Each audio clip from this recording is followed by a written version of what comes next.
আমি সুশান্ত পাল, আমি বাংলাদেশ থেকে আসছি। ম্যাডাম আমাকে প্রথম ট্রিটমেন্ট দিল। আমাদের ওইসব আমরা 2010 সাল থেকেই আমরা ওই ট্রিটমেন্টটা শুরু করি। আমি মুম্বাইতে গেলাম একবার, ডক্টর ঋষিকেশ পাই, তারপর মন্দাকিনী আইভিএফটা করলাম।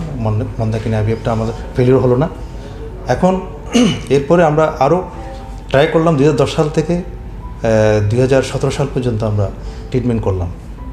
এরপরে ম্যাডামের সাথে আমাদের পরিচয়। ম্যাডাম আমাদেরকে ভালোভাবে দেখলেন, দেখার পরে আমাদেরকে ইনভাইট করলেন টু কাম দেয়ার আকাঙ্ক্ষা হসপিটাল। আমরা আকাঙ্ক্ষা হসপিটালে আসলাম। আসার পরে ওনারা আমাদেরকে ওনাদের প্রফেশনাল পয়েন্ট অফ ভিউতে যা যা করার দরকার তা আমাদেরকে দিয়ে করেছেন। 2017 সালে আমাদের একবার হলো, আইভিএফ হলো। এটা মোটামুটি পজিটিভ ছিল। পরবর্তী সময়ে এক মিসক্যারেজ হয় যে কোনো কারণে। পরবর্তী সময়ে আমরা আবার করলাম।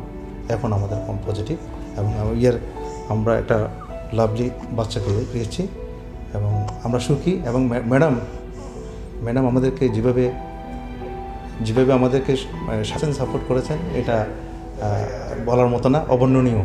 এবং আমি বলবো আমাদের মতো যারা আছেন, যারা এই সমস্ত রোগী এই সমস্ত আমাদের মতো যারা ইয়েতে আছেন, এই রোগী আছেন, এদেরকে আমি বলবো এখানে আসার জন্য, কারণ এদের প্রফেশনালিজম অসম্ভব ভালো। Thanks madam, thanks.